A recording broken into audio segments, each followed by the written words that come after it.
What's up, you guys? Petravita here, the most pineapple-looking motherfucker on YouTube, and I wanted to talk to you today. You'll notice I'm not kind of with the normal background and setup as the other videos in this music job series, but that's actually highly relevant to what we're going to talk to about today, which is quality versus quantity, and in a lot of cases, speed versus perfection. So let's dive right into this discussion, and then I'll get you guys out the door. This is day, I want to say 496, 497 for me, somewhere around there on this music journey. And this is obviously something I've had to have a lot of self-discipline and struggle with that in deciding how I'm going to spend each day. What's the best way to spend each day on music, on marketing myself as an artist, etc. And a question that comes up a ton is, how do I balance coming out with a lot of content right now and cutting through the noise of how many people are trying to do the same things, and also having really good content? Basically this discussion of speed versus perfection. It's my personal opinion that a lot of people work in different ways, and their answer to this question will be a little different, but that most people are going to find they end up residing and becoming their most productive and are able to move themselves forward the most when they live a little bit in the gray area in between. And here's what I mean. For me, some people like having lists of things, checklists, to-do lists, etc. Some people like just going a mile a minute, always being doing, right? Both of those have their place, and I think that each of them gets kind of over-exaggerated to where you can feel you're getting more done than you are if you're just doing a lot of organizational type stuff. But you can also feel like you're doing more than you actually are when you have no direction and you're doing things that maybe aren't that helpful for your career. Personally, I'm a bigger fan of leaning more toward the speed side of things. I think it's really important to be always putting things out and not get hung up. Think about how many people you may know personally who make music, art, something like that, who maybe always talk about something they want to do and they never quite get around to doing it because they never have the time to do it right. They never, it's never good enough. They do a song, you think it sounds great, and they're like, it's just a demo, it's not really mixed, and they never put it out. I think a lot of us probably have that experience, and I think it's important to get better at not second guessing yourself and being able to just work through that. There are certain things I do like to keep organized, and those are things that I think could be useful to have record of in the future. So for example, some of the things that I do keep very organized in like spreadsheets are Spotify playlist outreach. I figure after a couple years of doing this, I should have a nice spreadsheet full of, okay, what different genres of playlists do I have that I've researched? Whose contact information have I found? Who actually accepted a song of mine? Who didn't accept any songs of mine? And through that, I can probably get a little more efficient with who I reach out to, with which songs I release, etc. On the other hand, things like recording this video, I don't have a script. That's why there's, little cuts in here and there and stuff like that, because I don't think it's important to have this perfect persona coming into it. I think it's much more important to get the information out there, put that content out, be helpful, be able to share this everywhere, grow my following, and just move, keep making moves. This also applies a lot to music.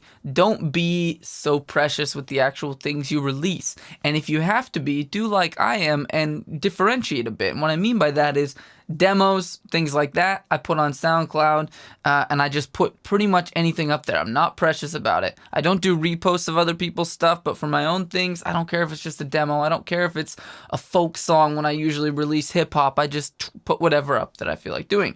And then Spotify and the paid services, I can curate things a little more carefully and only do official releases. And this allows you to kind of have the best of both worlds in a way. So consider maybe an approach like that for you. Maybe that'll be helpful or useful.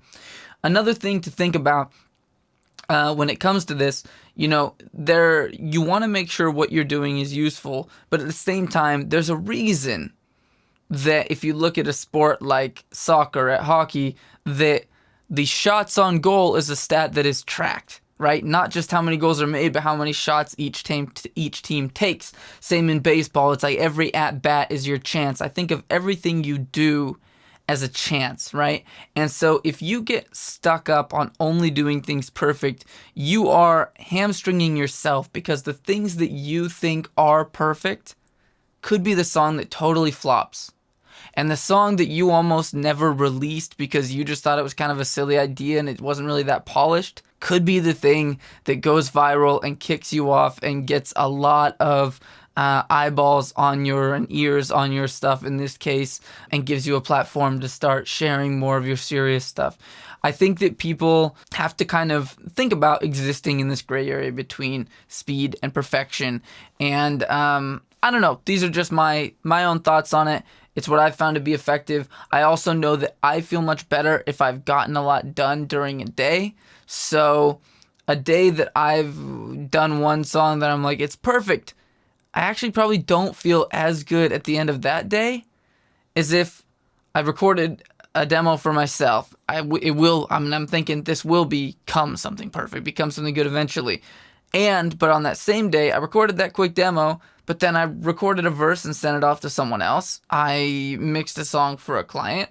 I sent 3 emails about opportunities coming up for live shows in my city, etc., etc., etc. And those are the kind of things where you build a lot of momentum. The more at-bats you have, the more you put stuff out into the world, the more likely you are to have something come back to you. It's not a it's not a karma, it's not a kind of ethereal, intangible magic thing of like this should be your mantra in the universe. It's practical. It's practical to do as much as possible, create as many opportunities and at-bats for yourself. I guess as I ramble through this, a big part of my point is don't get hung up on perfection. Feel free to organize the things that you think might be useful to have a record of later on. But besides that, just go. Just go, just create, just take a picture for that cover art, just release that song, upload that demo, put out that YouTube video, make that funny clip for Instagram, and don't worry about if it's perfect and edited. Just do. And trust me, the more you are able to get outside of your own second guessing and self-judgment and just do things and put things out, the more good things happen. There's a direct correlation for me between how productive and how many good opportunities and how much growth I've seen in my music has come from the periods of time that I'm doing a lot and just kind of full speed ahead like that, versus the times where I don't feel good enough to do this right now, or this isn't perfect so I'm not going to put it out, or I get a little bit more perfectionist or a little bit more withdrawn and don't put myself and my work out there as much, even if I think that it's not as, every piece isn't as perfect of quality, etc., as it could be. Anyways, just my 2 cents, maybe my 3 or 4 cents. This went a couple minutes longer than I intended, but I hope it gives you something to think about on speed versus quality. Get out there and fucking do. Please. Catch you later. Peace. Your Honor, the prosecution is stuck on their high horse. I have a client here who's dying of remorse. I can't imagine seeing what this man has seen. And I can't imagine being where this man has been.